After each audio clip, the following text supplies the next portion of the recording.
Les amis, le salaire de Léo Messi a été dévoilé par l'un des boss de l'Inter Miami. Vous voulez connaître le montant? Réponse dans cette nouvelle édition. Je suis très heureux de vous retrouver, c'est l'heure de votre revue de presse internationale avec le meilleur du week-end. On va démarrer avec une info très forte en Italie. Regardez ce visage, c'est celui de Cristiano Giuntoli. C'est le tout nouveau directeur sportif de la Juve. Alors ce n'est pas une info bling-bling, c'est vrai, mais je peux vous assurer que cela a fait beaucoup de bruit en Italie, car la Juve est allée le piquer au Napoli, les amis, pour être l'architecte de la Formula Scudetto. Je vous donne un exemple, même deux. Gvara et Osimhen à Naples, c'est lui. C'est lui qui est allé les chercher. Et à peine arrivé à Turin, qu'il veut faire le ménage. Regardez, à vendre, c'est à la une de la Gazzetta dello Sport, avec Szczesny en tête de gondole, de 7 joueurs, fuori tutti, tout le monde dehors, Alexandro, Arthur, Bonucci, McKennie, Rugani, Szczesny et Zakaria. C'est un plan de financement, un trésor de 7 joueurs, auquel s'ajoute en cas d'offre intéressante Chiesa, suivi par Newcastle, Liverpool, Aston Villa et Vlahovic, les amis, ciblé, vous le savez, par Chelsea. Le tout pour notamment aller chercher le blond, là, qui est là, en haut à gauche, Højlund, l'attaquant de l'Atalanta, je vous en avais déjà parlé. Si on reste sur cette double page, regardez à droite, Pogba est de retour, les amis. Il est de retour pour tenter de convaincre Max Allegri d'entrer dans un possible milieu de terrain avec Rabiot et Milinkovic de la Lazio. Tuttosport nous propose d'ailleurs ces deux 11. Regardez-les tranquillement où les deux Français trouveraient leur place en 4-3-1-2 ou en 3-5-2. C'est le grand chantier Allegri-Giuntoli. Ce dernier a donc quitté Naples, où là le chantier c'est le numéro 9, l'attaquant, le président des Laurentiis, qui a donc désormais plus de directeur sportif, vous l'aurez compris, veut blinder Osimhen en lui offrant 6 millions par an contre les 4,5 actuels. 4 autres noms en tête. Harry Kane, payé 12 millions par an à Tottenham, mais également, regardez, Vlahovic de la Juve, 7 millions actuels, Morata de l'Atlético à 6,5, Jonathan David, le Lillois, qui touche 2,1 millions par an, et Matteo Retegui. Notez bien ce nom. Vous le savez, il est italien, il a 24 ans, il est propriété de Boca, il joue prêté au Tigre, c'est à moins de 1 million, c'est à 0,65. C'est une proposition intéressante. Naples encore, où le contact a été établi avec Maxime Lopez, les amis. Rudy Garcia veut le français de Sassuolo pour son milieu de terrain et pour cause. Souvenez-vous, c'est lui qui le titularise à l'Olympique de Marseille. Oui, en 2016-2017, on parle de 15 millions d'euros avec Sassuolo. Garcia pourrait ainsi trouver le nouvel associé de Lobotka au milieu de terrain. Lukaku est à la une de la Gazzetta dello Sport, les amis, en vacances en Sardaigne.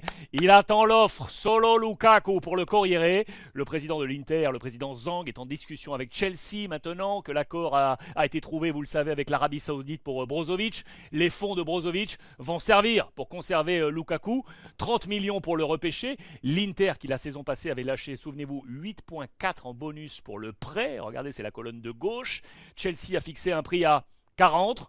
L'offre de l'Inter est à 30 plus 5. Quant au salaire, c'est la colonne de droite. 14 millions à Chelsea contre 8,5 avec l'Inter. On va trouver l'issue dans les prochains jours. Pioli, lui, joue son jeu à Milan. Maldini, vous le savez, est parti. Le coach sera donc davantage responsabilisé. Attention, c'est à double face.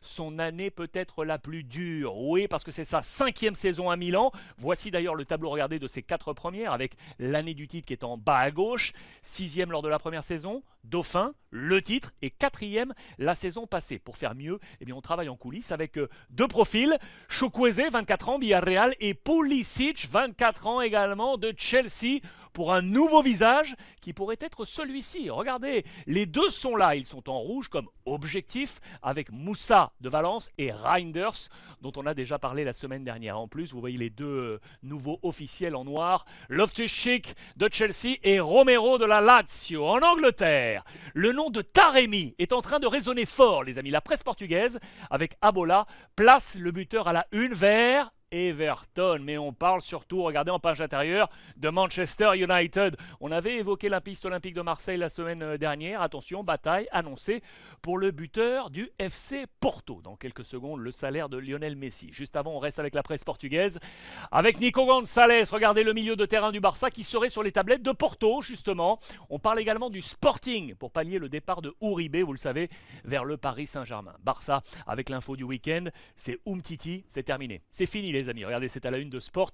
Faute de trouver acheteur, eh bien, le club catalan a préféré lui donner sa carte de liberté aux Français, privilégiant ainsi la baisse de la masse salariale. Pour rappel, lui était assuré 20 millions d'euros bruts annuels durant encore les 3 prochaines saisons. D'ailleurs, Marca a produit, regardez cette comparaison entre les saisons 20-21 à gauche et 22-23 à droite pour montrer que cette masse salariale est bien en train de baisser, avec notamment en bas tous les prêts avec leur salaire. On retrouve donc Umtiti avec ses fameux 20, l'anglais 16, Dest 10, Nico Gonzalez dont on parle à 3.5, Collado 2.7 et Gustavo Maia à 1.7. Ça fait un total de 54 millions d'euros et donc les 20 millions de Umtiti sont effacé désormais de l'ardoise. Le gros dossier de ces derniers jours au Barça, c'est Arda Güler, bien évidemment, la pépite de Fenerbahçe, le compte à rebours à la une de Sport ce lundi matin.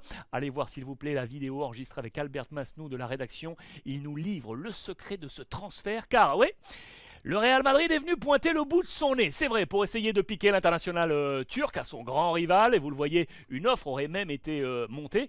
Eh bien, le Barça a une arme secrète dans sa poche. Je ne vous en dis pas plus. Je vous montre juste cet indice. À l'époque où Antoine Griezmann était au Barça, regardez bien cette photo attentivement et allez voir la vidéo de Albert. Vous comprendrez pourquoi Güler ne devrait pas échapper au Barça. On en vient à l'Inter Miami version Messi, les amis.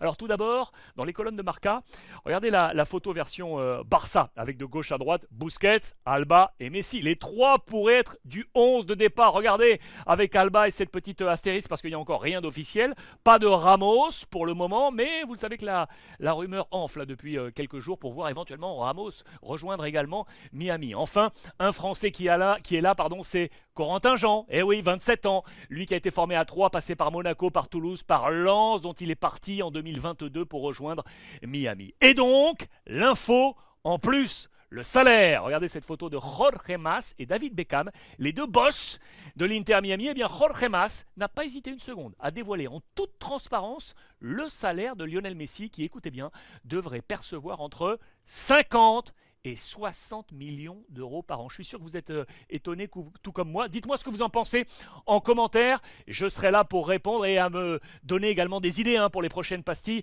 On sera là avec l'équipe éditoriale, avec Yonim et Guillaume, pour vous concocter tout ça dans les prochaines semaines. À noter, pour rester sur Jorge Mas, qu'il a également avoué avoir tenté de faire venir Di Maria à Miami. Oui, regardez, c'est dans les colonnes de la presse portugaise. Opération manquée. Et donc Di Maria, vous le savez, attendu dans les prochaines heures pour le grand retour à Benfica. Pour terminer, cette anecdote du week-end, elle nous vient de l'Atlético Madrid. Retour au vieil écusson, les amis. Je vous en avais parlé, le club a sondé ses socios pour un éventuel retour aux sources. Un sondage favorable qui a entraîné un référendum. Et sans appel, près de 69 000 socios en faveur de l'ancien logo, celui de droite, et un peu moins de 9 000 avec la volonté de conserver celui de gauche, lancé en décembre 2016.